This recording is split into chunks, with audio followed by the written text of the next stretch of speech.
ಮಾತರ್ಮೇ ಮಾತರಿಶ್ವನ್ನ ಪಿತರತುಲಗುರೋ ಭ್ರಾತರಿಷ್ಟಾಪ್ತಬಂಧೋ ಸ್ವಾಮಿನ್ ಸರ್ವಾಂತರಾತ್ಮನ್ನ ಜರ ಜರ ಇತರ್ಜನ್ಮ ಮೃತ್ಯಾಮಯಾನಾಂ ಗೋವಿಂದೇ ದೇಹಿ ಭಕ್ತಿಂ ಭವತಿ ಚ ಭಗವನ್ನೂರ್ಜಿತಾಂ ನಿರ್ನಿಮಿತ್ತಾಂ ನಿರ್ವ್ಯಾಜಾಂ ನಿಶ್ಚಲಾಂ ಸದ್ಗುಣಗಣ ಬೃಹತೀಂ ಚಾಶ್ವತೀಮಾಚುದೇವ ನಾರಾಯಣಂ ನಮಸ್ಕೃತ್ಯ ನರಂ ಚೈವ ನರೋತ್ತಮಂ ದೇವೀಂ ಸರಸ್ವತೀಂ ವ್ಯಾಸಂ ತತೋ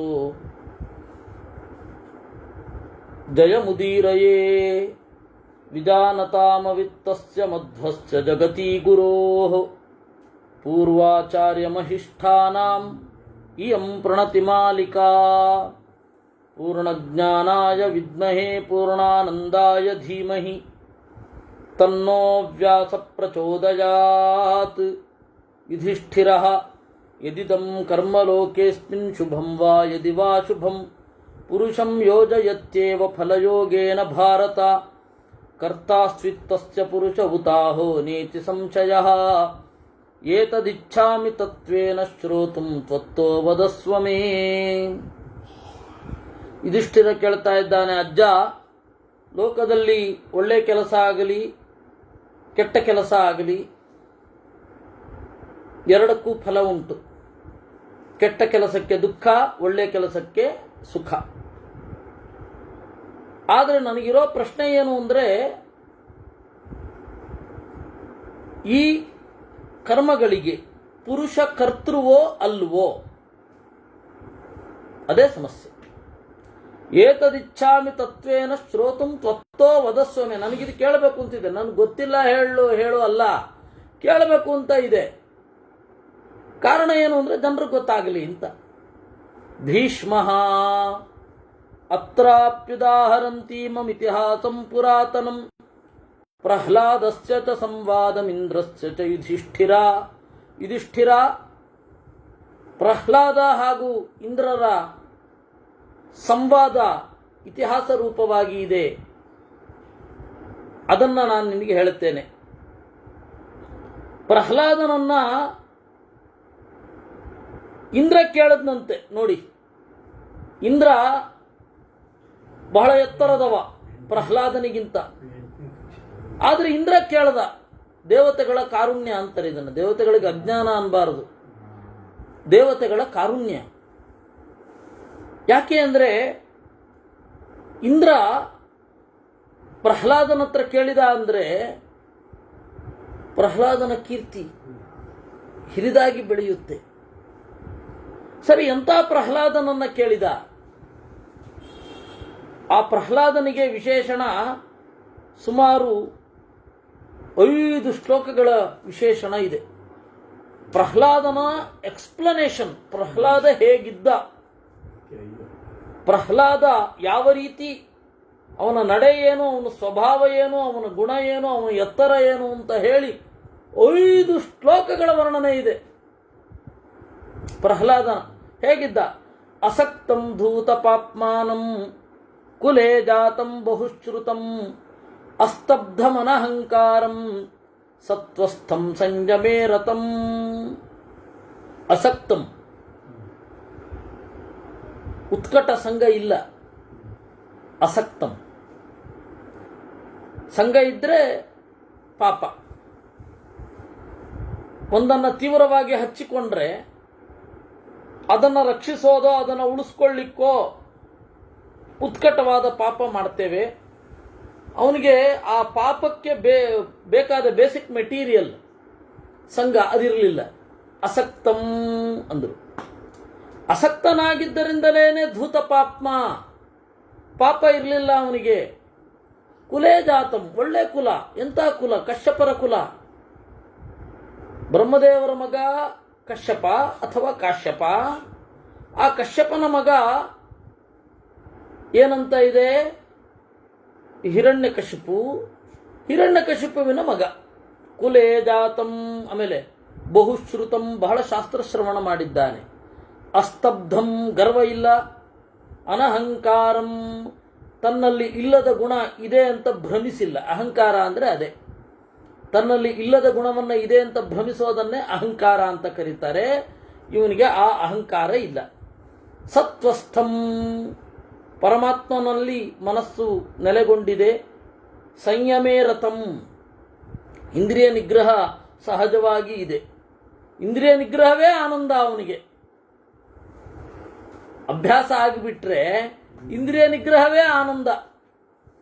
ತುಲ್ಯ ನಿಂದಾ ಸ್ತುತಿಂ ದಾಂತಂ ಶೂನ್ಯಾಗಾರ ತಮಾಕೃತಿಂ ಚರಾಚರಾಣಾಂ ಭೂತಾನಾಂ ವಿದಿತ ಪ್ರಭವಾಪ್ಯಯಂ. ಇನ್ನು ತುಲ್ಯ ನಿಂದಾ ಸ್ತುತಿಂ, ನಿಂದೆಯ ಹಿಂದೆ ಇರುವ ಯಥಾರ್ಥವನ್ನು ಗ್ರಹಿಸ್ತಾನೆ, ಅಯಥಾರ್ಥವನ್ನು ಬಿಡ್ತಾನೆ. ಸ್ತುತಿಯ ಹಿಂದೆ ಇರುವ ಯಥಾರ್ಥವನ್ನು ಗ್ರಹಿಸ್ತಾನೆ, ಅಯಥಾರ್ಥವನ್ನು ಬಿಡ್ತಾನೆ. ಹೀಗೆ ಅವನು ಸ್ತುತಿ ನಿಂದೆ ಎರಡಕ್ಕೂ ಕೂಡ ಸಮ. ಪ್ರಹ್ಲಾದ ದಾಂತಂ ಶೂನ್ಯಾಗಾರ ತಮಾಕೃತಿಂ, ಪ್ರಹ್ಲಾದ ಖಾಲಿಯಾದ ಮನೆ ಇರುವ ತರಹ ಇದ್ದಾನೆ. ಖಾಲಿಯಾದ ಮನೆಯಲ್ಲಿ ಯಾರು ಕಳ್ಳರೂ ನುಗ್ಗೋದಿಲ್ಲ. ಪಾಳು ಬಿದ್ದ ಮನೆ, ಕಳ್ಳರೂ ನುಗ್ಗೋಲ್ಲ, ಯಾಕಂದ್ರೆ ಅಲ್ಲೇನೂ ಇಲ್ಲ ಅಂತ ಗೊತ್ತು. ಆ ರೀತಿ ಪಾಪ ಸಂಚಯ ಆಗಲಿಕ್ಕೆ ಬೇಕಾದ ಯಾವ ದುರ್ಗುಣಗಳೂ ಇಲ್ಲ.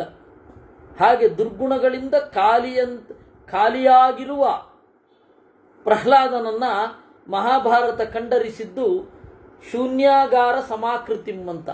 ಅದರಿಂದಾಗಿ ಅಲ್ಲಿ ಕಾಮ, ಕ್ರೋಧ ಮೊದಲಾದ ಕಳ್ಳರು ಪ್ರವೇಶ ಮಾಡಲಿಕ್ಕೆ ಇಲ್ಲ. ಪಾಪ ಮಾಡಲ್ಲ ಅಂದರೆ ಪಾಪಕ್ಕೆ ಫಲವಾದ ದುಃಖವೂ ಬರಲ್ಲ. ಹೀಗಾಗಿ ಅವನು ಖಾಲಿಯ ಮನೆ ಅಂತ. ಪಾಪಗಳ ಮನೆ ಅಲ್ಲ ಇವನು. ಶೂನ್ಯಾಗಾರ ಸಮಾಕೃತಿ. ಹೀಗಾಗಿ ಅನಿಕೇತನದ ಅವಸ್ಥೆ. ಅನಿಕೇತನ ಅಂತ ಹೇಳಿ ಶಾಸ್ತ್ರದ್ದೇ ಪದ, ಕುವೆಂಪುದಲ್ಲ. ಅದನ್ನು ಅವರು ಬಳಸಿದ್ದಾರೆ ಅಷ್ಟೇ. ಅದು ರೈಟ್ ಸ್ಪಿರಿಟ್ ಅಲ್ಲಿ ಬಳಸಿದಾರೋ ಇಲ್ಲೋ ಡೌಟು ನನಗೆ. ಆದರೆ ಶೂನ್ಯಾಗಾರ ಸಮಾಕೃತಿಂ ಅನ್ನೋದು ಖಾಲಿ ಮನೆಯಂತೆ ಇರುವವ. ಖಾಲಿ ಮನೆಯಲ್ಲಿ ಹಣ ಮೊದಲಾದವುಗಳು ಯಾವುದೂ ಇರೋಲ್ಲ, ಕಳ್ಳರು ನುಗ್ಗಲ್ಲ. ಆ ತರಹ ಕಾಮಕ್ರೋಧ ಮೊದಲಾದ ಕಳ್ಳರು, 6 ಜನ ಕಳ್ಳರು ನುಗ್ಗುವುದಿಲ್ಲ. ಹೀಗಾಗಿ ಆ ತರಹ ಇರಲ್ಲ. ತುಲ್ಯ ನಿಂದಾ ಸ್ತುತಿಂ ದಾಂತಂ ಚರಾಚರಾಣಾಂ ಭೂತಾನಾಂ ವಿದಿತ ಪ್ರಭವಾಪ್ಯಯಂ. ಎಲ್ಲ ಜೀವರ ಪ್ರಭವ, ಸೃಷ್ಟಿಕರ್ತೃವಾದ, ಅಪ್ಯಯ ಲಯಕರ್ತೃವಾದ ದೇವರನ್ನು ತಿಳಿದಿದ್ದಾನೆ. ಅಕೃಧ್ಯಂತ ಮಹರ್ಷ್ಯಂತಂ ಅಪ್ರಿಯೇಷು ಪ್ರಿಯೇಷು ಚ ಕಾಂಚನೆ ವಾಥಲೋಷ್ಟೇ ವಾ ಉಭಯೋ ಸಮದರ್ಶನಂ. ಅಪ್ರಿಯವಾದರೆ ಸಿಟ್ಟು ಮಾಡ್ಕೊಳ್ಳೋಲ್ಲ, ಪ್ರಿಯವಾದರೆ ಸಂತೋಷ ಪಡಲ್ಲ. ಕೆಲವರು ಅದನ್ನು ಸೆನ್ಸೇಷನ್ನೇ ಇಲ್ಲ ಈ ಮನುಷ್ಯನಿಗೆ ಅಂತ ಅನ್ಕೊಂಡು ಬಿಡ್ತಾರೆ. ವಸ್ತುತಃ ಆ ಅವಸ್ಥೆಗೆ ಬರಬೇಕಾದದ್ದು.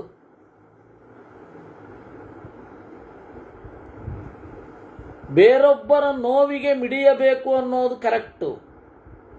ತನಗೆ ಪ್ರಿಯ ಆದರೆ ಅಪ್ರಿಯ ಆದರೆ ಅದಕ್ಕೆ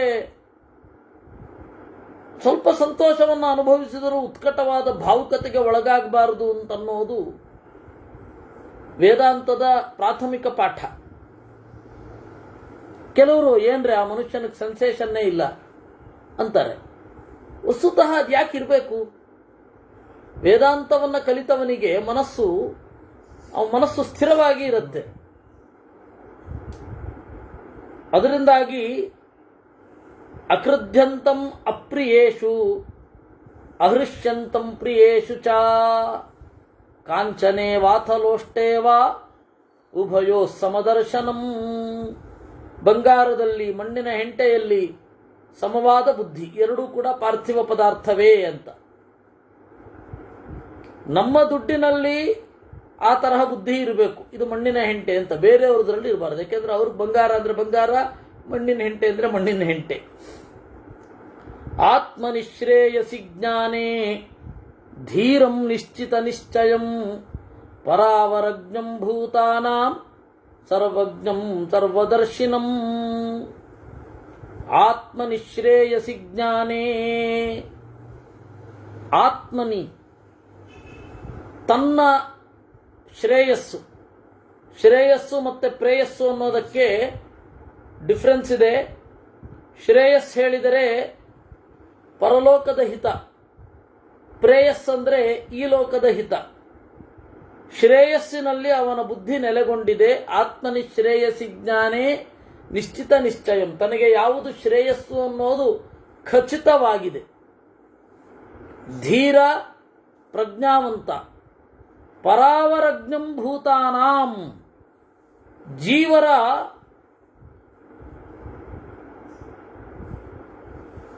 ಪರ ಯಾವುದು ತಿಳಿದಿದ್ದಾನೆ, ಅವರ ಯಾವುದು ತಿಳಿದಿದ್ದಾನೆ.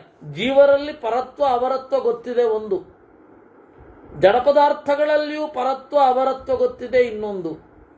ಪರ ಅಂದರೆ ಮೇಲುಗಡೆಯ ಸಂಗತಿಗಳು, ಅವರ ಅಂದರೆ ಕೆಳಗಡೆಯ ಸಂಗತಿಗಳು, ಇದು ಗೊತ್ತಿದೆ ಅವನಿಗೆ. ಸರ್ವಜ್ಞಂ, ಎಲ್ಲವನ್ನೂ ಬಲ್ಲವ, ಸರ್ವದರ್ಶಿ, ಎಲ್ಲವನ್ನ ತಟಸ್ಥವಾಗಿ ನೋಡ್ತಾ ಇದ್ದಾನೆ. ಅದರಿಂದಾಗಿ ನೀವು ಪುರಾಣಗಳಲ್ಲಿ ನೋಡಿದ್ರೆ ಅಸುರ ಸೇನೆಯ ನಾಯಕತ್ವ ಪ್ರಹ್ಲಾದನಿಗಿರುತ್ತೆ ಅಂತ ಇದೆ. ಆದರೆ ಅವನಿಗೆ ಪಾಪ ಏನು ಕೂಡೋದಿಲ್ಲ. ಅಸುರ ಸೇನೆ ಪ್ರಹ್ಲಾದನ ನೇತೃತ್ವದಲ್ಲಿ ದೇವತೆಗಳ ಮೇಲೆ ದಾಳಿ ಮಾಡ್ತಾ ಇರುತ್ತೆ. ಹಾಗಂತ ಅವನಿಗೆ ಪಾಪ ಇಲ್ಲ. ಯಾಕೆ? ದೇವರ ಸಂಕಲ್ಪ ಈ ಸ್ಥಾನದಲ್ಲಿ ಇರಬೇಕು ಅಂತ, ನಾನು ಹೀಗಿರ್ತೇನೆ ಅಂತಾನೆ. ನೀವು ಯಾವುದೇ ಪುರಾಣ ತೆಗೆದು ನೋಡಿದರೂ ಪ್ರಹ್ಲಾದ ನಾಯಕನಾಗಿರ್ತಾನೆ, ಇವರು ದಾಳಿ ಮಾಡ್ತಾ ಇರ್ತಾರೆ. ತಟಸ್ಥವಾಗಿರ್ತಾನೆ, ಹೀಗಾಗಿ ಪಾಪವೇ ಇಲ್ಲ. ಅವನು right man it wrong party ಆದರೂ ಅದರ ಎಫೆಕ್ಟ್ ಇಲ್ಲ. ಎಫೆಕ್ಟ್ ಆಫ್ ಇಲ್ ಡೀಡ್ಸ್ ಅವನಿಗಿಲ್ಲ. ಯಾಕೆ? ತಟಸ್ಥನಾಗಿದ್ದಾನೆ. ಶೂನ್ಯಾಗಾರ ಸಮಾಕೃತಿ, ಖಾಲಿಯಾದ ಮನೆಯಂತೆ ಇರುವವ. ಭಕ್ತಂ ಭಾಗವತಂ ನಿತ್ಯಂ ನಾರಾಯಣ ಪರಾಯಣಂ ಧ್ಯಾಯಂತಂ ಪರಮಾತ್ಮಾನಂ ಹಿರಣ್ಯಕಶಿಪೋಸ್ತುತಂ. ಭಗವದ್ಭಕ್ತ, ನಾರಾಯಣನಲ್ಲಿಯೇ ರಥ, ನಾರಾಯಣನನ್ನ ಧ್ಯಾನ ಮಾಡ್ತಾ ಇರುವ ಹಿರಣ್ಯಕಶಿಪುವಿನ ಮಗ. ನೋಡಿ, ಇಲ್ಲಿಗೆ ಅವನ ಬಗೆಗಿನ ವಿಶೇಷಣ ನಿಂತಿತು. 5 ಶ್ಲೋಕಗಳಲ್ಲಿ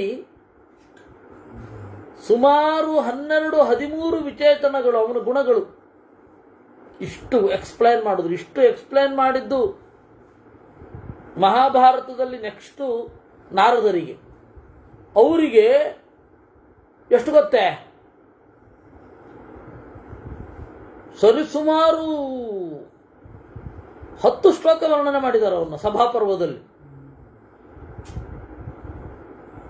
ಅವ್ರ ಗುಣ ಹೇಗಿದೆ ಅಂತ. ಅಂತಹ ಪ್ರಹ್ಲಾದನನ್ನ ಶಕ್ರ ಪ್ರಹ್ಲಾದ ಮಾಸೀನಂ ಏಕಾಂತೆ ಸಂಯತೇಂದ್ರಿಯಂ ಬುಭುತ್ಸಮಾನಸ್ತತ್ಪ್ರಜ್ಞಾಂ ಅಭಿಗಮ್ಯೇದಮಬ್ರವೀತ್. ಶಕ್ರ ಪ್ರಹ್ಲಾದನ ಬಳಿ ಬಂದ, ಏಕಾಂತದಲ್ಲಿ ಇದ್ದಾನೆ ಪ್ರಹ್ಲಾದ. ಅಲ್ಲಿಗೆ ಬಂದ. ಎದುರಾಳಿಯ ಪಡೆಯ ನಾಯಕ. ಪ್ರಹ್ಲಾದನಿಗೂ ಇಂದ್ರನಿಗೂ ಏನು ಸಂಬಂಧ?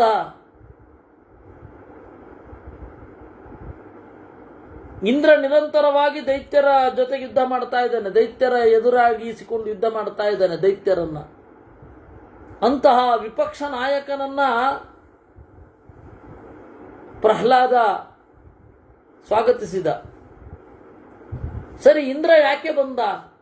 ಬುಭುತ್ಸಮಾನಸ್ತತ್ಪ್ರಜ್ಞಾಂ. ನೋಡಿ, ಏನೋ ಸಂಶಯ ಇದೆ ಅಂತ ಕೇಳಲಿಕ್ಕೆ ಬರಲಿಲ್ಲ, ಅವನ ಪ್ರಜ್ಞೆ ಹೇಗಿದೆ ಅಂತ ತಿಳಿಲಿಕ್ಕೆ ಬಂದ.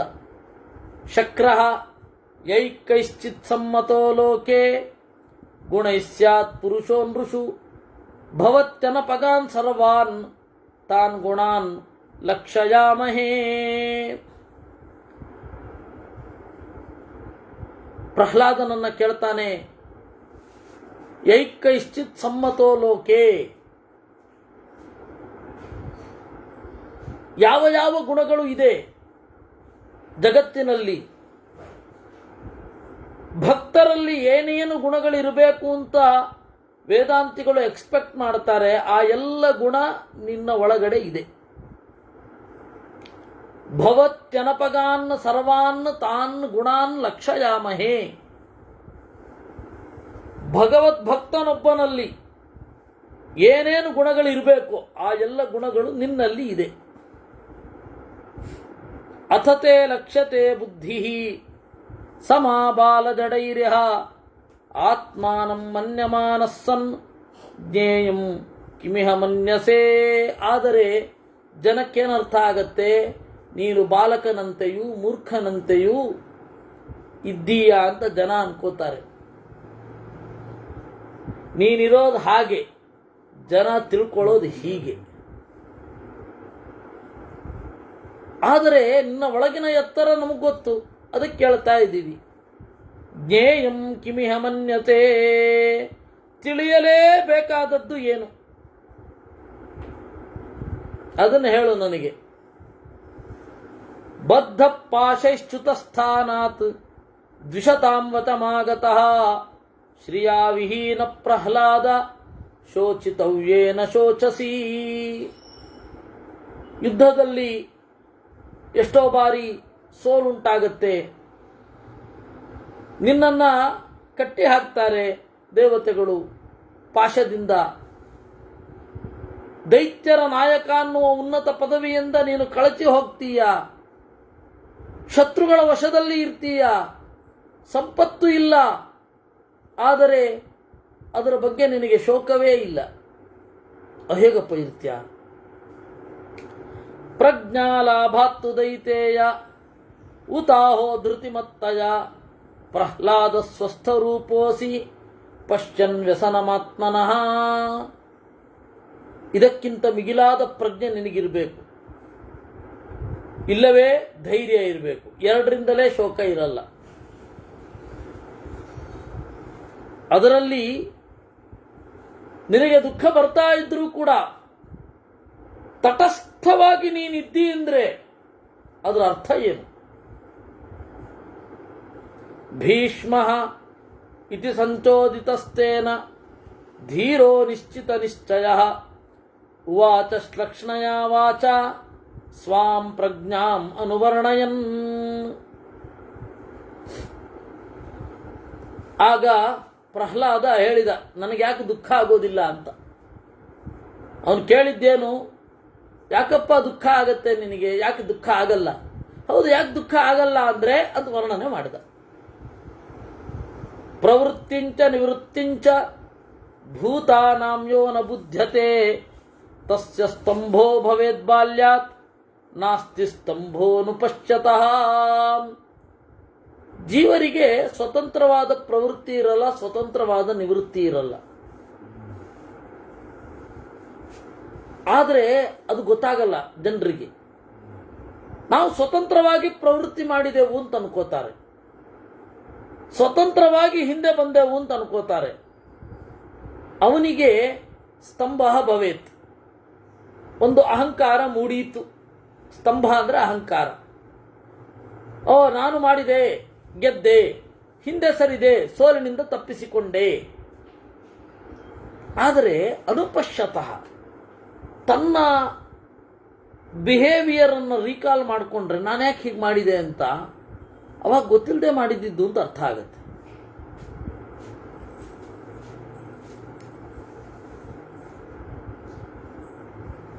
ಅವಾಗ ಗೊತ್ತಿಲ್ಲದೆ ಮಾಡಿದ್ದು ಅಂತ ಗೊತ್ತಾಗತ್ತೆ. ಓಹೋ, ನಾನು ಅವಾಗೇನು ಅನ್ಕೊಂಡಿದ್ದೆ, ಅವಾಗ ಕ್ಲಾರಿಟಿ ಇರಲಿಲ್ಲ.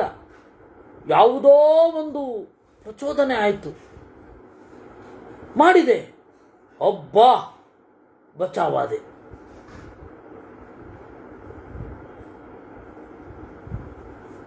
ಅದು ಆಮೇಲೆ ನೋಡಿದಾಗ ನನ್ನ ನಡೆ ಪ್ರಜ್ಞಾಪೂರ್ವಕವಾಗಿರಲಿಲ್ಲ, ಇಂಟೆನ್ಷನಲ್ ಆಗಿರಲಿಲ್ಲ, ಮತ್ತೆ ಯಾವುದೋ ಪ್ರೇರಣೆ ಇತ್ತು, ಅದರಿಂದಾಗಿ ಮಾಡಿದೆ. ಆ ಟೈಮಲ್ಲಿ ಏನು ಅನ್ನಿಸಿತು ಮಾಡಿದೆ. ಅನ್ನಿಸುವಂತೆ ಮಾಡಿದ್ದು ಯಾರು? ಅದರಿಂದಾಗಿ ಇದು ನನ್ನದಲ್ಲ ಅನ್ನುವ ಅಹಂಕಾರ ಇರಬಾರದು. ಸ್ವಭಾವಾತ್ ಸಂಪ್ರವರ್ತಂತೆ ನಿವರ್ತಂತೆ ತಥೈವ ಚ ಸರ್ವೇ ಭಾವಾಸ್ತಥಾ ಭಾವಾಃ ಪುರುಷಾರ್ಥೋ ನ ವಿದ್ಯತೆ. ಯಾವುದೇ ವಸ್ತು ಸ್ವಭಾವಕ್ಕನುಗುಣವಾಗಿ ಕೆಲಸ ಮಾಡ್ತವೆ. ಬೆಂಕಿಯ ಉರಿತ, ನೀರಿನ ಹರಿತ ಎಲ್ಲವೂ ಕೂಡ ಸ್ವಭಾವಾತ್ ಪ್ರವರ್ತಂತೆ, ಸ್ವಭಾವದಿಂದ ತೊಡಗುತ್ತವೆ. ನಿವರ್ತಂತೆ ತಥೈವ ಚ, ಅಂತೆಯೇ ಹಿಂದೆ ಸರಿಯುತ್ತವೆ. ಪುರುಷಾರ್ಥ ಯಾವುದು? ಒಂದೊಂದು ವಯಸ್ಸಿನಲ್ಲಿ ಒಂದೊಂದು ಬಯಕೆ, ಒಂದೊಂದು ವಯಸ್ಸಿನಲ್ಲಿ ಒಂದೊಂದರ ಸೆಳೆತ. ಹಾಗಾದರೆ ನನಗೆ ಚಳಿಗಾಲದಲ್ಲಿ ಬಿಸಿ ನೀರು ಬೇಕು ಅಂತ ಅನ್ಸುತ್ತೆ. ಚಳಿಗಾಲ ನಾನು ತಂದಿದ್ದಲ್ಲ. ನನ್ನ ಶರೀರ ಚಳಿಗೆ ಥರಥರ ನಡುಗುತ್ತೆ. ನನ್ನ ದೇಹವನ್ನು ಚಳಿಗೆ ಥರಥರ ನಡುಗಿಸುವ ಹಾಗೆ ನಾನು ರೂಪಿಸಿಕೊಂಡಿಲ್ಲ. ನನಗೇನಾದರೂ ಅವಕಾಶ ಇದ್ದಿದ್ರೆ ಚಳಿಗೆ ನಡಿಗದಂತೆ ಮಾಡಿಕೊಳ್ತಾ ಇದ್ದೆ. ಅದೇ ರೀತಿ ಬೇಸಿಗೆಗೆ ಬೆವರದಂತೆ ಮಾಡಿಕೊಳ್ತಾ ಇದ್ದೆ ನನ್ನ ಶರೀರವನ್ನ.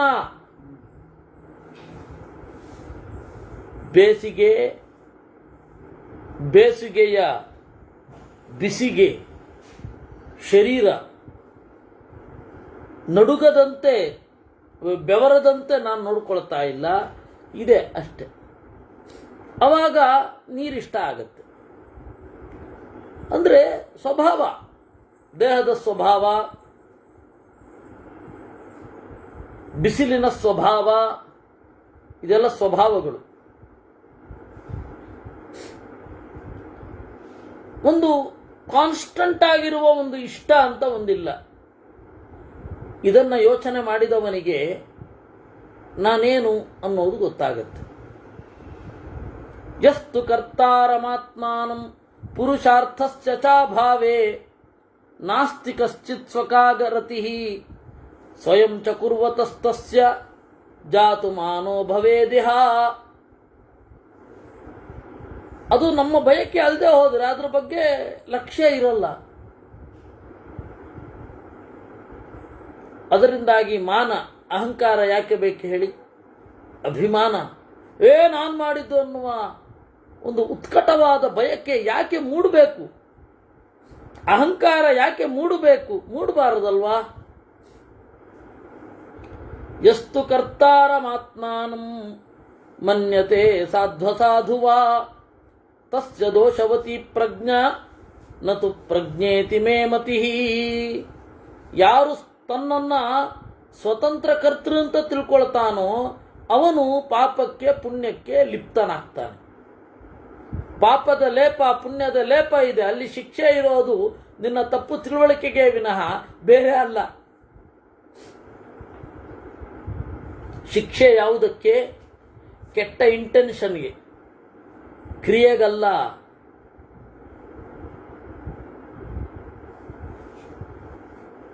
ಕ್ರಿಯೆ ಆಗ್ತಾ ಇರುತ್ತೆ. ಅದರಿಂದಾಗಿ ತಸ್ಯ ದೋಷವತಿ ಪ್ರಜ್ಞಾ ನತು ಪ್ರಜ್ಞೇತಿ ಮೇಮತಿ. ಯದಿ ಸ್ಯಾತ್ ಪುರುಷಕರ್ತ ಶಕ್ರಾತ್ಮಶ್ರೇಯಸೇ ಧ್ರುವಂ ಆರಂಭಾಸ್ತಸ್ಯ ಸಿದ್ಧೇರನ್ ನತು ಜಾತು ಪರಾಭವೇತ್. ಜೀವ ಸ್ವತಂತ್ರ ಕರ್ತೃವಾಗಿದ್ದರೆ ಸೋಲ್ತಾನೆ ಇರಲಿಲ್ಲ. ಅವನು ಸೋಲ್ತಾನೆ, ಸೋಲಿನಿಂದ ಪಾಠ ಕಲಿತಾನೆ, ಆಮೇಲೆ ಗೆಲ್ತಾನೆ. ಅದರಿಂದಾಗಿ ಅವನು ಸ್ವತಂತ್ರ ಕರ್ತೃ ಅಲ್ಲ. ಅನಿಷ್ಟಸ್ಯ ಚ ನಿರ್ವೃತ್ತಿ ಅನಿರ್ವೃತ್ತಿ ಪ್ರಿಯಸ್ಯ ಚ ಲಕ್ಷ್ಯತೆ ಯತಮಾನಾನಾಂ ಪುರುಷಾರ್ಥಸ್ತತಃ ಕುತಃ. ಇಷ್ಟವಿಲ್ಲದೆ ಇರೋದು ಬಂದು ನಮ್ಮ ಪಕ್ಕದಲ್ಲೇ ಕುತ್ಕೊಂಡ್ಬಿಡುತ್ತೆ. ಪ್ರಿಯವಾದದ್ದು ದೂರದಲ್ಲಿ ಓಡ್ತಾ ಇರುತ್ತೆ. ಇಷ್ಟಪಟ್ಟದ್ದು ದೂರದಲ್ಲಿ ಓಡ್ತಾ ಇರುತ್ತೆ, ಅನಿಷ್ಟವಾದದ್ದು ಪಕ್ಕದಲ್ಲಿ ಬಂದು ಕೂತ್ಕೊಂಡ್ಬಿಟ್ಟಿರುತ್ತೆ. ಅನಿಷ್ಟವನ್ನು ದೂರ ಮಾಡಲಿಕ್ಕಾಗಲ್ಲ, ಇಷ್ಟದ ಹತ್ತಿರ ಹೋಗಲಿಕ್ಕಾಗಲ್ಲ. ಇದನ್ನು ನೋಡಿದಾಗ ಏನನ್ಸುತ್ತೆ? ನಮಗಿಂತ ಮೇಲೆ ಯಾರೋ ಒಬ್ಬ ಇದ್ದಾನೆ ಅಂತ ಅನ್ನಿಸ್ಬೇಕು ಬುದ್ಧಿವಂತರಿಗೆ. ಇಲ್ಲ, ನಾನು ದೇವರು ಅಂತ ಹೇಳಿ ಒಬ್ಬ ನನ್ನ ಪರಿಗಣಿಸಲ್ಲ ಅಂತ ನೀನು ಅಂದುಕೊಂಡು ಕೂಡಲೇ ನಿನಗೆ ಬರೋ ಕಷ್ಟ ಏನು ಕಡಿಮೆ ಆಗಲ್ಲ. ಹಾಗಂತ ಹೇಳಿ ದೇವರನ್ನು ಅಲ್ಲಗಳೆದೆ ಅದರಿಂದಾಗಿ ದೇವರು ದುಃಖ ಕೊಟ್ಟು ಬಿಡ್ತಾನೆ ಅಂತನೂ ಇಲ್ಲ. ನಿನಗೂ ದೇವರು ಸುಖ ಕೊಟ್ಟಿರ್ತಾನೆ. ಅದರಿಂದಾಗಿ ನಿನ್ನ ದುಃಖ ಸುಖದ ಮೇಲೆ ದೇವರ ಅಸ್ತಿತ್ವವನ್ನು ಅಳೆಯಬೇಡ. ಹಾಗೆ ನಿನಗೆ ಅಧಿಕಾರ ಕೊಟ್ಟವರು ಯಾರು? ಮತ್ತೆ ಅದು ಯಾವ ಸೀಮೆ ನಿರ್ಧಾರ ನಿಂದು? ಅನಿಷ್ಟಸ್ಯಾಪ್ಯ ನಿರ್ವೃತ್ತಿ ಇಷ್ಟ ನಿರ್ವೃತ್ತಿಮೇವ ಚ ಅಪ್ರಯತ್ನೇನ ಪಶ್ಯಾಮಿ ಕೇಶಾಂಚಿನ್ನ ಸ್ವಭಾವತಃ. ಕೆಲವೊಮ್ಮೆ ಏನಾಗತ್ತೆ ಗೊತ್ತಾ? ನಾವು ಬಯಸಿರೋಲ್ಲ, ಅನಿಷ್ಟ ತನ್ನಿಂದ ತಾನೇ ನಾಶ ಆಗಿ ಹೋಗುತ್ತೆ. ನಾವು ಬಯಸಿರಲಿಲ್ಲ, ಇಷ್ಟ ತನ್ನಿಂದ ತಾನೇ ಒದಗಿ ಬರುತ್ತೆ. ಹಾಗಾದರೆ ಇದು ಏನು? ನಮ್ದಂತೂ ಅಲ್ಲ.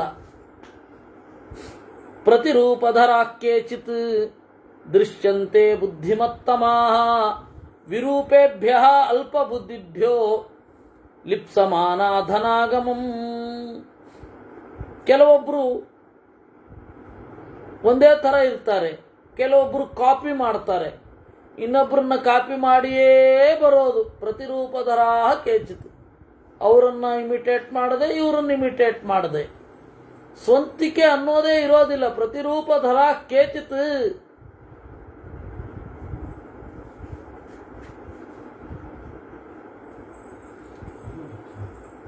ವಿರೂಪೇಭ್ಯ ಅಲ್ಪಬುದ್ಧಿಭ್ಯ. ಇನ್ನು ರೂಪ ಇರಲ್ಲ, ಒಳ್ಳೆ ರೂಪ, ಹೊಳೆಯುವ ರೂಪ ಒಬ್ರಿಗಿರುತ್ತೆ. ಅಲ್ಪ ಬುದ್ಧಿಗಳಿರ್ತಾರೆ, ಒಬ್ಬರು ಬುದ್ಧಿಮತ್ತಾಮಾಹ ಇರ್ತಾರೆ.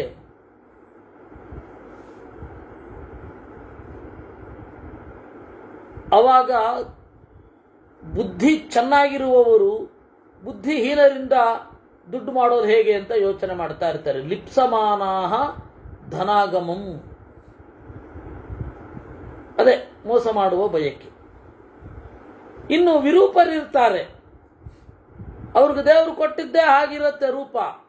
ಇವರೇನು ಮಾಡ್ತಾರೆ? ಕಾಸ್ಮೆಟಿಕ್ಸ್ ಅನ್ನು ಮಾಡಿ ಅವ್ರನ್ನ ನಿಮ್ಮನ್ನು ಅತ್ಯಂತ ರೂಪರಾಶಿಗಳಾಗಿ ಮಾಡ್ತೇವೆ ಅಂತ ಹೇಳಿ ದುಡ್ಡನ್ನು ಸಂಪಾದಿಸ್ತಾರೆ. ಪುರುಷಾರ್ಥ ಏನು ಹಾಗಾದರೆ? ವಿನಿಮಯವೋ ದುಡ್ಡೋ? ದುಡ್ಡು ಪುರುಷಾರ್ಥ ಇವರಿಗೆ. ಬುದ್ಧಿವಂತರಿಗೆ ದುಡ್ಡು ಪುರುಷಾರ್ಥ, ಬುದ್ಧಿ ಇಲ್ಲದವರಿಗೆ ಬುದ್ಧಿ ಪುರುಷಾರ್ಥ. ಅರ್ಥ ಅಂದರೆ ಬಯಕೆ, ಪುರುಷನ ಬಯಕೆ, ಡಿಸೈರ್ ಅಥವಾ ಡಿಸೈರಬಲ್. ಇವರು ಅದನ್ನು ಬಯಸ್ತಾರೆ, ಅವರು ಇದನ್ನು ಬಯಸ್ತಾರೆ. ಹಾಗಾದರೆ ಅಂತಿಮವಾಗಿ ಪುರುಷಾರ್ಥ ಯಾವುದು? ಸಾಪೇಕ್ಷ ಅಂತ ಉತ್ತರ ಕೊಡಬೇಕು. ಆ ಸಾಪೇಕ್ಷ ಅಂತ ಆದಾಗ ಇವನಿಗದಿಲ್ಲ, ಯಾಕಿಲ್ಲ? ಆದರೆ ಇವನಿಗೆ ಬೇರೆ ಇದೆ, ಯಾಕಿದೆ? ಎರಡಕ್ಕೂ ಉತ್ತರ ಇಲ್ಲ. ಈಗ ಬಹಳ ಬುದ್ಧಿವಂತ ಇರ್ತಾನೆ, ಅವನಿಗೆ ದುಡ್ಡಿಲ್ಲ. ದಡ್ಡನ ಹತ್ತಿರ ಇರುವ ದುಡ್ಡನ್ನು ಅವನು ಇಷ್ಟಪಡ್ತಾನೆ. ಅದಕ್ಕಾಗಿ ಏನು ಮಾಡ್ತಾನೆ?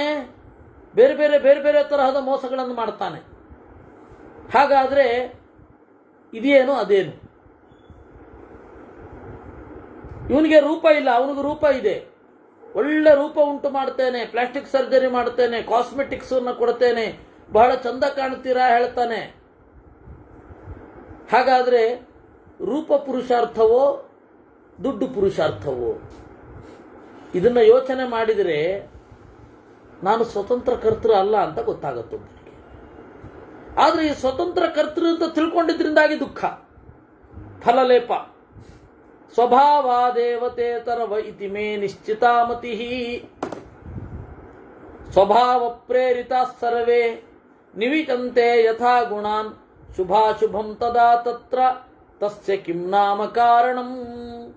ಸ್ವಭಾವ ಪ್ರೇರಿತರಾಗಿ ಆಯಾ ಗುಣಗಳಲ್ಲಿ ತೊಡಗಿ ಒಳಿತನ್ನೂ ಕೆಡುಕನ್ನೂ ಮಾಡ್ತಾರೆ. ಹಾಗಾದರೆ ಕಾರಣ ಯಾವುದು? ಕೆಡಕು ಬರಲಿಕ್ಕೆ ಇವನಲ್ಲಿರುವ ಒಳಿತು ಕಾರಣ. ಭಾರತೀಯರಿಗೆ ಗೊತ್ತಾಗಲಿಲ್ಲ, ಎಲ್ಲರನ್ನ ಪ್ರೀತಿಯಿಂದ ಆಹ್ವಾನ ಮಾಡಿಕೊಂಡ್ರು, ಅದು ಒಳ್ಳೆಯ ಗುಣ. ಆದರೆ ಅದು ಇವತ್ತಿನ ಕೆಡುಕಿಗೆ ಕಾರಣ.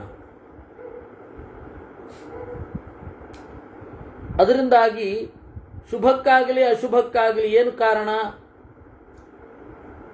ಶುಭಕ್ಕೆ ಶುಭ ಕಾರಣವ, ಅಶುಭಕ್ಕೆ ಶುಭ ಕಾರಣವ,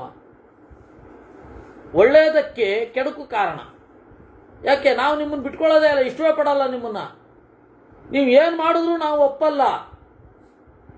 ನಮ್ಮ ಸಂಘ ದೊಡ್ಡದಾಗ್ತಾ ಹೋಗ್ತಾ ಇದೆ, ಇಡೀ ಪ್ರಪಂಚವನ್ನು ನಾವು ವ್ಯಾಪಿಸ್ತಾ ಇದ್ದೇವೆ. ಇದು ಕೆಡಕು ಶುಭಕ್ಕೆ ಕಾರಣವಾ? ಅವರು ಶುಭ ಇದ್ದಾರೆ. ಹಾಗೆ ಶುಭ, ನಿಮ್ಮನ್ನು ನಾವು ಅತಿಥಿಗಳ ತರಹ ನೋಡ್ಕೋತೇವೆ, ಬನ್ನಿ ನೀವು ನಮ್ಮ ಜೊತೆ ಬಾಳ್ರಿ, ಇದು ಒಳ್ಳೆ ಗುಣ. ಆದರೆ ಅದು ಅಶುಭಕ್ಕೆ ಕಾರಣ ಆಗ್ತಾ ಇದೆ. ಅದರಿಂದಾಗಿ ಯಾರು ಅಂತ ಏನು ಅಂತ ಹೆಂಗೆ ಹೇಳೋದು? ಯಾವುದಕ್ಕೆ ಯಾವುದು ಕಾರಣ ಅಂತ ಅನ್ನೋದು? ನಾವು ಕರ್ತೃ ಅಲ್ಲ, ನಮಗೆ ಇದು ಯಾವುದಕ್ಕೆ ಏನು ಕಾರಣ ಆಗತ್ತೆ ಅನ್ನೋದು ಗೊತ್ತಿಲ್ಲ. ಕರ್ಮಜಂ ತ್ವಿಹ ಮನ್ಯೇಹಂ ಸ್ವಭಾವಾದೇವತೆ ತರವೇ ಇತಿ ಮೇ ನಿಶ್ಚಿತಾಮತಿ. ಆತ್ಮ ಪ್ರತಿಷ್ಠಾ ಪ್ರಜ್ಞಾನಾತ್ ಪರಂ ನಾಸ್ತಿ ತತೋನ್ಯಥಾ. ಅದರಿಂದಾಗಿ ಆತ್ಮಸುಖ ಅನ್ನೋದು ಪ್ರಜ್ಞಾನದಿಂದ, ಜ್ಞಾನದಿಂದ ಅಲ್ಲದೆ ಆತ್ಮನ ಅಸ್ತಿತ್ವ ಇನ್ನೊಂದಿರೋದೇ ಇಲ್ಲ ಅಂತ ನಾನು ತೀರ್ಮಾನ ಮಾಡಿದ್ದೀನಿ ಅಂತಾನೆ ಪ್ರಹ್ಲಾದ.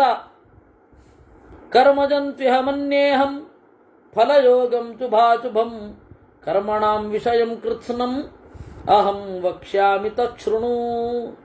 ಕರ್ಮಜಂತ್ವಿಹ ಮನ್ಯೇಹಂ,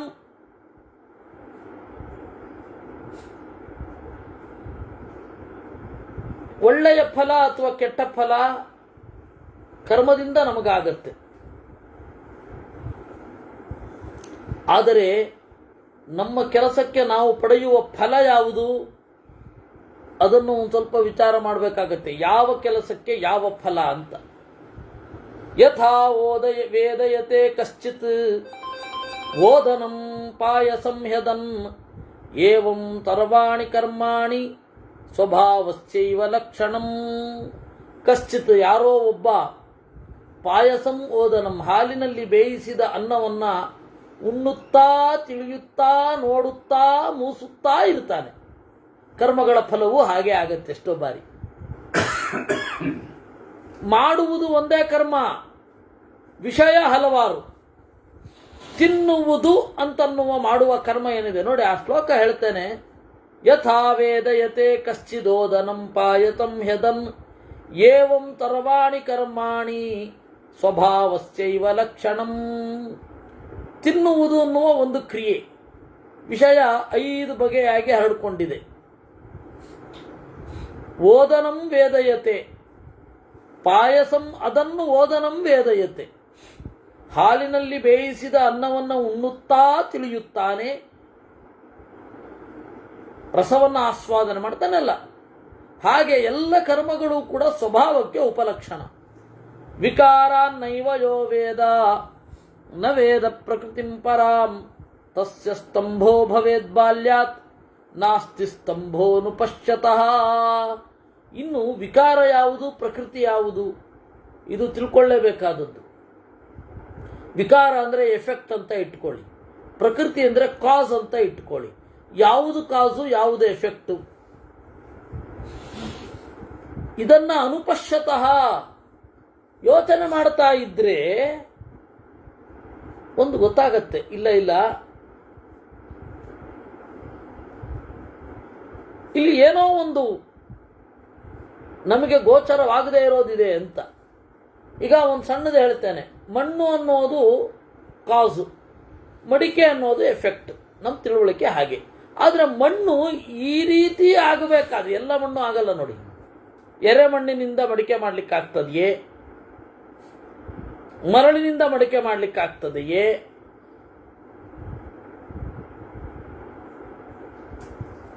ಏನೂ ಆಗಲ್ಲ. ಈ ಪರ್ಟಿಕ್ಯುಲರ್ ಆದ ಮಣ್ಣು ಬೇಕು. ಆ ಪರ್ಟಿಕ್ಯುಲರ್ ಆದ ಮಣ್ಣು ಹದ ಆಗಬೇಕು. ಹದ ಆಗಬೇಕಾದ್ರೆ ಸಂಸ್ಕಾರ ಬೇಕು. ಹಾಗಾದರೆ ಮಣ್ಣು ಮಡಿಕೆಯಾಯಿತು. ಮಣ್ಣು ಅನ್ನೋದು ಕಾಸು, ಮಡಿಕೆ ಅನ್ನೋದು ಎಫೆಕ್ಟು. ಆದರೆ ಈ ಮಣ್ಣು ಅಲ್ಲ, ಸಂಸ್ಕೃತವಾದ ಮಣ್ಣು ಕಾಸು. ಅದರಲ್ಲೊಂದು ಸಂಸ್ಕಾರ ಆಗಬೇಕು ಅಲ್ವಾ? ಅದರಿಂದಾಗಿ ಯಾವುದು ಕಾರಣ, ಯಾವುದು ಪ್ರಕೃತಿ, ಯಾವುದು ವಿಕೃತಿ. ವಿಕೃತಿ ಅಂದರೆ ಬದಲಾವಣೆ. ವಿಕೃತಿ ಅಂತಂದರೆ ಬೇರೆ ಅವಸ್ಥೆಯನ್ನು ಹೊಂದೋದು ಅಂತ ಅರ್ಥ. ವಿಕೃತಿ ಅಂದರೆ ಪರ್ವರ್ಟೆಡ್ ಅನ್ನೋ ಅರ್ಥದಲ್ಲಿ ತಗೊಂಡ್ಬಿಡ್ಬೇಡಿ. ಆ ಪರ್ವರ್ಟೆಡ್ ಅನ್ನೋ ಅರ್ಥ ಇದೆಯಲ್ಲ, ಅದು ಬಂದದ್ದು ಇತ್ತೀಚೆಗೆ, ಒಂದು 10-15 ವರ್ಷ ಆಯ್ತೇನೋ ಬಂದು. ವಿಕೃತ ಅನ್ನುವ ಶಬ್ದಕ್ಕೆ ಪರ್ವರ್ಟೆಡ್ ಅನ್ನುವ ಅರ್ಥ. ಅವನು ಬಹಳ ವಿಕೃತ ಅಂದರೆ ಇವತ್ತು ಏನೇನೋ ಅರ್ಥ ಆಗೋಗತ್ತೆ. ಆದರೆ ಬಹಳ ಹಿಂದೆ ಆ ಅರ್ಥ ಇರಲಿಲ್ಲ. ಅದೇ ನಾನು ಹೇಳ್ತಾ ಇದ್ದೆ, ತಾರತಮ್ಯ ಅನ್ನೋದು ಫಸ್ಟ್ ಗ್ರೆಡೇಷನ್ ಅನ್ನೋ ಅರ್ಥದಲ್ಲಿ ಮಾತ್ರ ಇತ್ತು, ಆಮೇಲೆ ಪಕ್ಷಪಾತ ಅನ್ನುವ ಅರ್ಥ ತೆಗೆದುಕೊಂಡಿತ್ತು. ಇವರು ಅದಿಲ್ಲದೇನೂ ಗೊತ್ತಿಲ್ಲದೇನೆ ತಾರತಮ್ಯ, ಪಕ್ಷಪಾತ, ಇದು ಎರಡನ್ನೂ ಜನ ಸಮಾನವಾಗಿ ತಿಳ್ಕೊತಾ ಇದ್ದಾರೆ ಅನ್ನೋದು ಗೊತ್ತಾಗಲಿಲ್ಲ. ಅಲ್ಲ, ನೋಡ್ಬೇಕದನ್ನು. ಅದರಿಂದ ಇಷ್ಟು ಹೇಳಬೇಕಾಗತ್ತೆ ನೋಡ್ರಪ್ಪ. ಪ್ರಕೃತಿ ಅಂತಂದರೆ ಕಾಸ್, ವಿಕೃತಿ ಅಂದರೆ ಎಫೆಕ್ಟು. ಅವನಿಗೆ ವಿಕಾರವು ಪ್ರಕೃತಿ, ಪ್ರಕೃತಿ ಮತ್ತು ವಿಕೃತಿ ಎರಡೂ ಕೂಡ ಒಂದೇ ಥರ ಇರಲ್ಲ. ಇದನ್ನು ತಿಳಿದವನಿಗೆ ನಾಸ್ತಿ ಸ್ತಂಭ, ನಾನು ಅಹಂಕಾರ ಪಡಬಾರದು ಅಂತ. ಈಗ ಪ್ಲಾಸ್ಟಿಕ್ ಆಗುವ ಸಾಮರ್ಥ್ಯ ಮಣ್ಣಿನಲ್ಲಿ ಬಹಳ ಹಿಂದಿನಿಂದ ಇತ್ತೋ ಈ ಕಾಲದಲ್ಲಿ ಬಂತೋ ಗೊತ್ತಿಲ್ಲ ಅಲ್ವಾ? ಈಗ ಅನೇಕ ಮಾಡುವ ಮೆಟೀರಿಯಲ್ಗಳು ಅವಾಗ ದ್ವಾಪರ ಯುಗದಲ್ಲಿಯೂ ಇದು ಹೀಗೆ ಇತ್ತ, ಈಗ ಬಂತ. ಕಲಿಯುಗದಲ್ಲಿ ಮಣ್ಣಿನಲ್ಲಿ ಆ ವಸ್ತುವಿಗೆ ಆಗಲಿಕ್ಕೆ ಬೇಕಾದ ಒಂದು ವ್ಯವಸ್ಥೆ ಬಂತ. ನಮಗೆ ಗೊತ್ತಿಲ್ಲಪ್ಪ, ಯಾರಿಗೂ ಗೊತ್ತಿಲ್ಲ. ಈಗ ಸಿಕ್ಕಿದೆ ಅಷ್ಟೇ, ಅಷ್ಟೇ ನಾವು ಹೇಳಬಹುದಾದದ್ದು. ಅದರಿಂದಾಗಿ ನಮ್ಮ ಜ್ಞಾನ ಅಲ್ಪ ಅಂತ ಗೊತ್ತಾದಾಗ ನಾಸ್ತಿ ಸ್ತಂಭ, ಸ್ವಭಾವ ಭಾವಿತಾನ್ ಭಾವಾನ್ ಸರ್ವಾನೇವೇಹ ನಿಶ್ಚಯೇ ಬುದ್ಧಮಾನಸ್ಯ ವಾ ದರ್ಪೋ ಮಾನೋ ವಾ ಕಿಂಕರಿಷ್ಯತಿ. ಎಲ್ಲವೂ ಕೂಡ ಸ್ವಭಾವದಿಂದ ಪರಿಷ್ಕೃತವಾಗಿದೆ ಅಂತ ತಿಳಿಯುವವನಿಗೆ ದರ್ಪವಾಗಲಿ,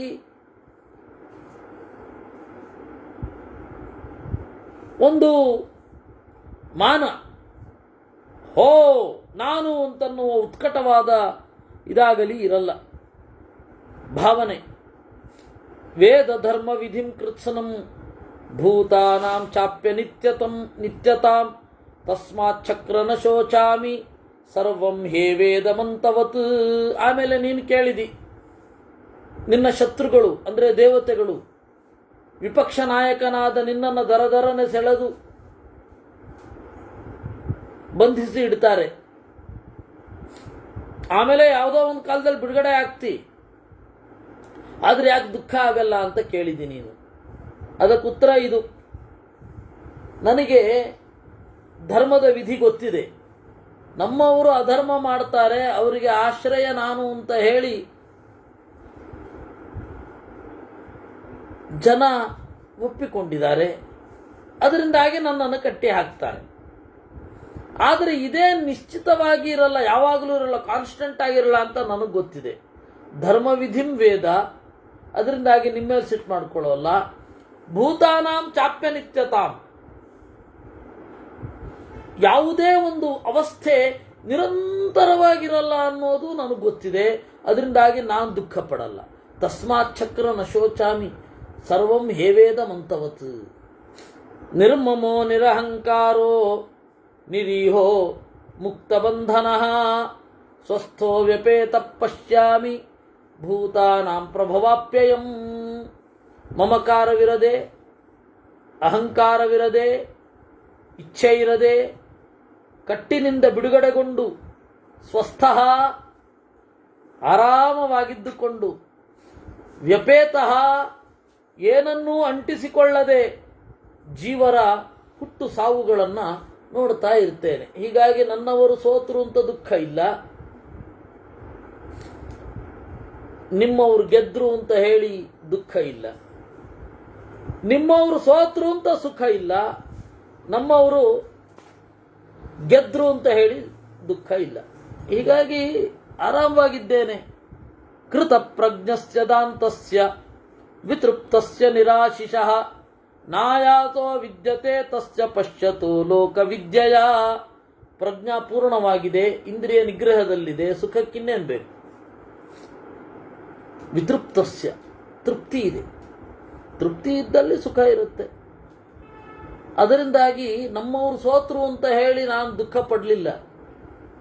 ಆದರೆ ನಮ್ಮವರಿಗೆ, ದೈತ್ಯರಿಗೆ ಆಸರೆಯಾಗಿ ನಾನಿದ್ದೇನೆ. ಇದು ದೇವರು ಕೊಟ್ಟ ಒಂದು ಪಾತ್ರ ಅಂತ ಸುಮ್ಮನಿದ್ದೀನಿ. ನಮ್ಮವರು ಸೋತರು ಅಂತ ದುಃಖ ಆಗಿಲ್ಲ ನನಗೆ. ಇದನ್ನೆಲ್ಲ ಅನುಭವಿಸ್ಲಿಕ್ಕೆ ಒಂದು ದೀರ್ಘಾಯುಷ್ಯ ಇದ್ರೆ ಒಳ್ಳೆಯದು. ಅದಿದೆ ಇವನಿಗೆ. ಅದನ್ನೇ ಮುಂದೆ ಕೇಳ್ತಾನೆ, ಹೇಗೆ ಈ ಪ್ರಜ್ಞೆ ಬಂತು? ಯಾಕೆಂದ್ರೆ 50 ವರ್ಷ 60 ವರ್ಷ ಬಾಳುವವರಿಗೆ ಈ ತರಹದ ಒಂದು ಪಕ್ವತೆ ಬರಲ್ಲ. ಪ್ರಕೃತೌ ಚ ವಿಕಾರೇ ಚ ನ ಮೇ ಪ್ರೀತಿರ್ನ ಚ ದ್ವಿಷೆ ದ್ವೇಷ್ಟಾರಂಚ ನ ಪಶ್ಯಾಮಿ ಯೋ ಮಮಾದ್ಯ ಮಮಾಯತೆ. ಅದರಿಂದಾಗಿ ದೈತ್ಯರು ಸೋಲ್ತಾ ಇರ್ತಾರೆ, ನಾನು ತಟಸ್ಥವಾಗಿರ್ತೇನೆ.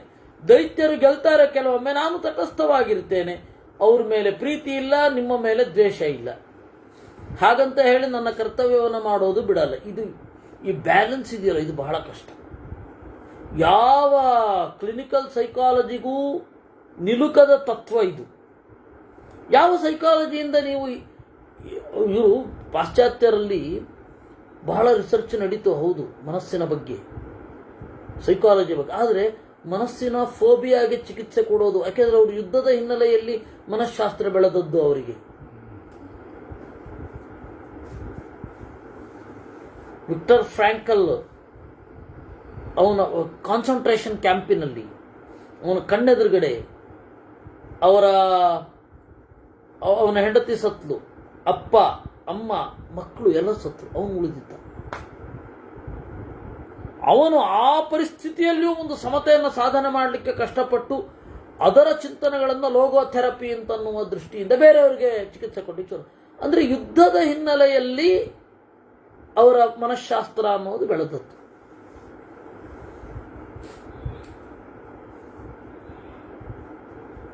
ಇದು ಹಾಗಲ್ಲ. ಭಾರತೀಯ ಮನಃಶಾಸ್ತ್ರ ಬೆಳೆದದ್ದು ನಿತ್ಯ ಮತ್ತು ಅನಿತ್ಯಗಳ ಚಿಂತನೆಯಲ್ಲಿ. ಇದರ ದೃಷ್ಟಿಕೋನ ವೈಡೆಸ್ಟ್. ಅದರಿಂದಾಗಿ ಆ ಪಕ್ವತೆ, ನೋರ್ಧ್ವಂ ನಾವಾಂಗ್ ನತಿರ್ಯಕ್ಷ ನ ಕಶ್ಚಿತ್ ಚಕ್ರ ಕಾಮಯೇ ನ ಹಿ ಜ್ಞೇಯೇನ ವಿಜ್ಞಾನೇ ನಾಜ್ಞಾನೇ ವಿದ್ಯತೆ ಅಂತರಂ. ಮೇಲ್ಗಡೆ ಕೆಳಗಡೆ ಅಡ್ಡ ಉದ್ದ ಯಾವುದನ್ನು ಬಯಸೋದಿಲ್ಲ. ಅದರಿಂದಾಗಿ ಸುಖವಾಗಿದ್ದೀನಿ. ನನ್ನ ಸುಖದ ಗುಟ್ಟು ತಟಸ್ಥತೆ. ಅದಕ್ಕೆ ಶಕ್ರ ಕೇಳದ, ಅಯ್ಯೋ ಈ ತರಹದ ಪ್ರಜ್ಞೆ ಎಲ್ಲಿಂದ ಸಿಗತ್ತಪ್ಪ ನಿನಗೆ, ಅದನ್ನು ಹೇಳು. ಆರ್ಜವೇನ ಅಪ್ರಮಾದೇನ ಪ್ರಸಾದೇನಾತ್ಮವತ್ತಯ. ನೇರವಾದ ನಡೆನುಡಿ. ಅಪ್ರಮಾದೇನ ಮೈ ಮರೆಯುವುದಿಲ್ಲ, ಪ್ರಸಾದೇನ ಮನಸ್ಸಿನ ಶಾಂತತೆ. ಯಾಕೆಂದ್ರೆ ಆತ್ಮವತ್ತಯ, ದೇವರ ಬಗೆಗಿನ ಪ್ರಜ್ಞೆಯಿಂದ, ಗುರು ಶುಶ್ರೂಷೆಯಿಂದ. ಈ ತರಹದ ಹಿರಿದಾದ ವಸ್ತುವನ್ನು ಪಡಿತಾನೆ. ಸ್ವಭಾವ ಲಭತೆ ಪ್ರಜ್ಞಾಂ, ಪ್ರಜ್ಞೆ, ಶಾಂತಿ, ಹೀಗೆ ಎಲ್ಲವನ್ನ ಪಡಿತಾನೆ ಸ್ವಭಾವದಿಂದಲೇ. ಈಗ ಆ ಸ್ವಭಾವ ಅಭಿವ್ಯಕ್ತ ಆಗಿರಲ್ಲ ಅಂತ ಇಟ್ಕೋ, ಕ್ರಿಯೆ ಆದ್ಮೇಲೆ ಯೋಚನೆ ಮಾಡಬೇಕಾಗತ್ತೆ. ಅಂದ್ರೆ ಇಡೀ ಜಗತ್ತಿನ ದೃಷ್ಟಿಯಿಂದ, ಯಾಕೆಂದ್ರೆ ನಾವು ಇವತ್ತು ಸಣ್ಣದ ಕುಟುಂಬದ ದೃಷ್ಟಿಯಿಂದ, ಲೋಕದ ದೃಷ್ಟಿಯಿಂದ, ಕೇರಿಯ ದೃಷ್ಟಿಯಿಂದ, ಏರಿಯಾದ ದೃಷ್ಟಿಯಿಂದ ವಿಚಾರ ಮಾಡೋದಲ್ಲ, ಇಡೀ ಪ್ರಪಂಚದ ದೃಷ್ಟಿಯಿಂದ ಯೋಚನೆ ಮಾಡಬೇಕು. ಅವಾಗ ಪ್ರಜ್ಞೆಯು ಮೇಲ್ಗಡೆ ಹೋಗುತ್ತೆ, ಆರಾಮವಾಗಿರ್ತಾನೆ. ಈ ರೀತಿ ಕೇಳಿದಾಗ ಶಕ್ರೋ ವಿಸ್ಮಯಮಾಗಮತ್, ಇಂದ್ರನಿಗೆ ಬಹಳ ವಿಸ್ಮಯ ಆಯ್ತಂತೆ, ಪ್ರೀತಿಮಂತನಾದ. ಆಮೇಲೆ ಆಯ್ತು ಹೋಗಿ ಬರ್ತೇನೆ ಅಂತ ಹೇಳಿ ಇಂದ್ರ ತನ್ನ ಮನೆಗೆ ತೆರಳಿದ ಅನ್ನುವಲ್ಲಿಗೆ 207ನೇ ಅಧ್ಯಾಯ. ಇದಾದ ಮೇಲೆ ಇಂದ್ರ ಬಲಿಯ ಸಂವಾದ ಇದೆ. ಮೊಮ್ಮಗನ ಜೊತೆ ಮಾತನಾಡ್ತಾನೆ. ತಾತನ ಜೊತೆ ಮಾತನಾಡಿದ್ದಲ್ಲದೆ ಮೊಮ್ಮಗನ ಜೊತೆ ಮಾತನಾಡುವುದೊಂದು ಪ್ರಸಂಗ ಇದೆ. ಅದನ್ನು ನಾವು ಈ ಸೋಮವಾರ ನೋಡೋಣ. ನಾಳೆ ಶನಿವಾರ ಭಾನುವಾರ ಯಥಾ ಪ್ರಕಾರ ರಾಮಾಯಣ ಉಳಿದದ್ದೆಲ್ಲವೂ ಇರುತ್ತೆ. ಕೃಷ್ಣಾರ್ಪಣಮಸ್ತು.